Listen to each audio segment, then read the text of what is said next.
Assalamualaikum warahmatullahi wabarakatuh. Selamat pagi anak-anak. Bagaimana kabarnya hari ini? Semoga sehat selalu, menjadi anak-anak yang soleh, soleha, hebat, dan cerdas. Baik anak-anak,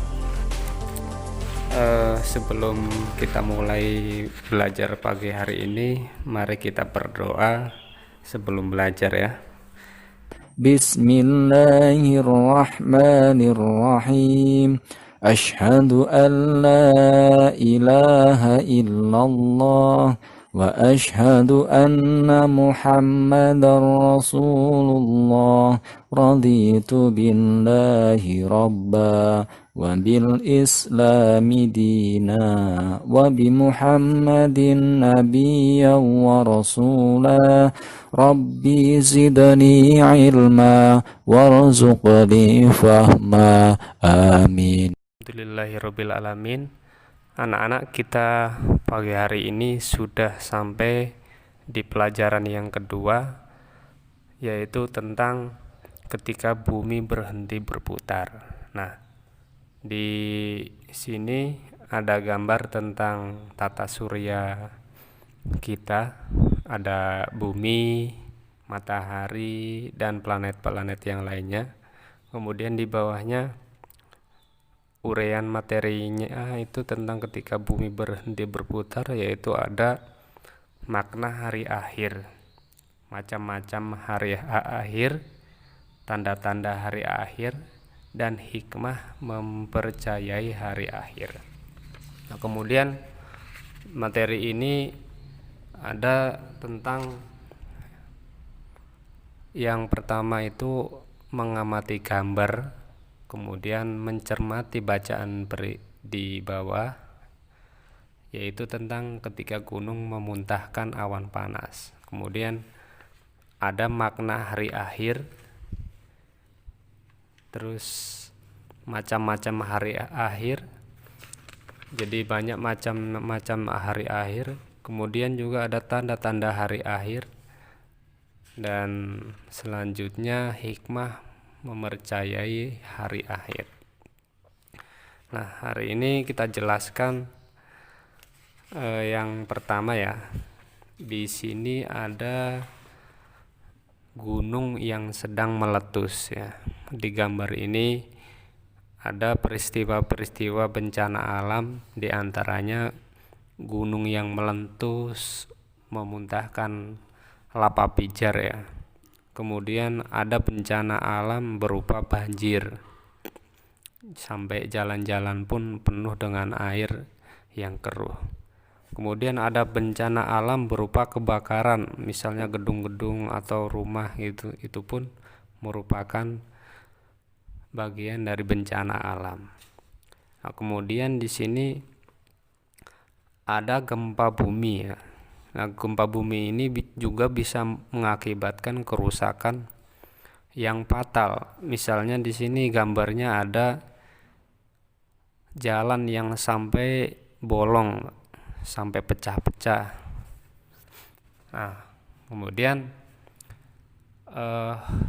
ada ketika gunung memuntahkan awan panas. Biasanya anak-anak, awan panas itu sering terjadi seperti gunung di Merapi itu yang terkenal namanya Wedhus Gembel.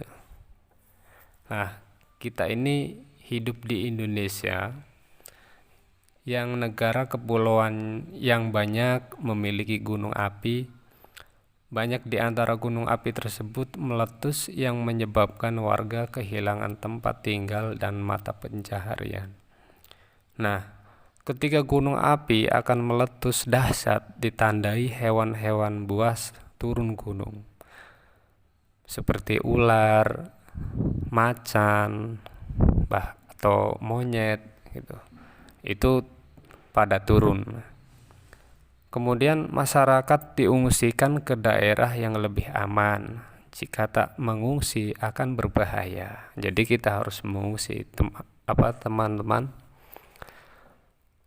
Gunung api meletus memuntahkan banyak material, batu-batuan besar maupun yang kecil. serta awan panas yang mematikan. Misalnya orang tua Udin telah menjadi korban awan panas gunung api. Udin selamat karena sedang berada di kota bersama pamannya. Gunung api sangat cepat datangnya. Ketika pemerintah sudah menyatakan aman, Udin dan pamannya melihat desanya yang sudah hancur. Udin melihat rumahnya sudah rusak dan jenazah kedua orang tuanya sudah dibawa petugas ke rumah sakit Kabupaten Ladang. Orang tua Udin sudah hancur tertutup batu-batu. Ayam jago kesayangannya pun sudah mati. Udin menangis meratapi kedua orang tua dan desanya yang hancur. Kini Udin yatim piatu, tidak mempunyai orang tua. Awan panas yang keluar dari gunung api telah merenggut nyawa orang tuanya. Ternyata awan panas sangat mematikan. Banyak orang menjadi korban dari keganasan awan panas gunung yang sedang meletus. Dahsyatnya gunung meletus merupakan kiamat sugro atau kiamat kecil ya bagi manusia. Nah, kemudian makna hari akhir itu adalah sebuah peristiwa hancurnya alam semesta beserta isinya. Alam semesta hancur luluh dan semua makhluk di langit, di bumi mati dan hancur semuanya.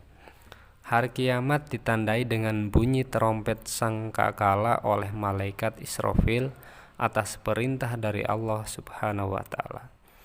Hari kiamat tidak diketahui kapan terjadi. Hanya Allah Subhanahu wa taala saja yang mengetahui kapan peristiwa hari kiamat terjadi. Namun kita harus percaya hari kiamat akan datang. Percaya kepada hari kiamat adalah rukun iman yang kelima. Pada hari akhir, seluruh manusia meninggal dunia. Tidak ada satupun makhluk di dunia ini yang hidup. Manusia akan dibangkitkan kembali untuk kemudian dikumpulkan di padang mahsyar. Di padang mahsyar, seluruh manusia akan dimintai pertanggungjawaban atas amal perbuatannya selama hidup di dunia. Tiap manusia harus mempertanggungjawabkan tiap amal perbuatan dilakukannya ketika hidup di dunia. Di padang mahsyar, manusia memikirkan dirinya masing-masing, hukuman atau hadiah yang akan diterimanya atas amal perbuatan selama di dunia. Apakah ia menerima buku amal perbuatan yang menyenangkan atau yang menyedihkan? Apakah amalan kebaikan lebih berat daripada amalan keburukan atau sebaliknya? Jika amalan kebaikan lebih banyak, maka sorga telah menantinya. Tapi jika amalan keburukan lebih banyak, neraka telah menantinya atau yang akan menerimanya. Nah, di sini ada peristiwa kiamat yang sudah dijelaskan dalam surat Al-Qari'ah. Nah, saya bacakan artinya saja ya. Dengan nama Allah yang Maha Pengasih, Maha Penyayang. Hari kiamat, apakah hari kiamat itu? Dan tahukah kamu apakah hari kiamat itu? Pada hari itu manusia seperti laron yang berterbangan, dan gunung-gunung seperti bulu yang dihambur-hamburkan. Maka adapun orang yang berat timbangan kebaikannya, maka dia berada dalam kehidupan yang memuaskan atau senang. Dan adapun orang yang ringan timbangan kebaikannya, maka tempat kembalinya adalah neraka hawiyah. Dan tahukah kamu apakah neraka hawiyah itu? Yaitu api yang sangat panas. Nah, pernahkah kalian terkena bara api? Tentu saja api yang ada di dunia ini panas sehingga bila kulit kita terkena bara api akan panas atau meleleh. Juga awan panas yang dimuntahkan gunung api dapat membakar apa saja yang dilaluinya, termasuk tubuh manusia. Apalagi api neraka yang bernama Hawiyah, tentunya sangat dahsyat panasnya. Ada dua macam kiamat yang kita pelajari, yaitu kiamat sugro atau kiamat kecil dan kiamat kubro, yaitu kiamat besar. Nah, di sini ada macam-macam hari akhir. Yang pertama itu kiamat sugro, yaitu kiamat kecil. Nah, tahukah kalian apakah kiamat sugro? Kiamat kecil, kiamat sugro ialah hancurnya alam di sekitar kita. Misalnya gunung meletus, gempa bumi, tsunami, air bah atau banjir bandang. Kiamat kecil dapat terjadi di mana saja di atas bumi ini. Kiamat kecil dapat menimpa siapa saja dan di mana saja, seperti kematian seseorang. Kiamat sugro bisa saja terjadi karena ulah manusia sendiri, misalnya berkendaraan tidak hati-hati sehingga kecelakaan, membakar hutan dan menebang pohon-pohon yang tidak terkendali sehingga gunung menjadi gundul, tanah longsor, serta membuang sampah di sungai sehingga mengakibatkan banjir. Jadi anak-anak jangan suka membuang sampah di sembarang tempat, apalagi membuang sampahnya ke sungai. Jadi sampah itu harus kita buang atau kita bakar lebih baik. Nah, yang kedua, kiamat kubro atau kiamat yang besar. Nah, kiamat ini adalah hancurnya alam semesta beserta isinya, seperti matahari, bumi, dan planet-planet lainnya sudah tidak berjalan pada porosnya, sehingga saling bertabrakan. Bumi berguncang dahsyat dan tidak ada satupun makhluk pun di muka bumi ini yang hidup. Nah, ada ayat yang menjelaskan di sini. Idza zulzilatil ardu zilzalaha wa akhrajatil ardu asqalaha, yang artinya apabila bumi diguncangkan dengan guncangan yang dahsyat dan bumi telah mengeluarkan beban-beban berat yang dikandungnya, yaitu surat Al-Zalzalah ya, ayat 1 sampai 2. Kelak di hari akhir setelah alam semesta dihancurkan, manusia dibangkitkan kembali dari alam kuburnya. Kiamat kubro lebih dahsyat dan tak ada seorang pun yang tahu kapan akan terjadi. Bahkan Nabi Muhammad SAW pun tidak diberitahu oleh Allah Subhanahu wa taala. Hanya Allah lah yang tahu.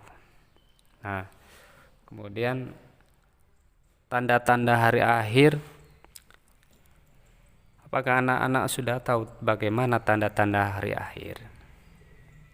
Nah, tanda-tandanya adalah gunung-gunung yang akan meletus.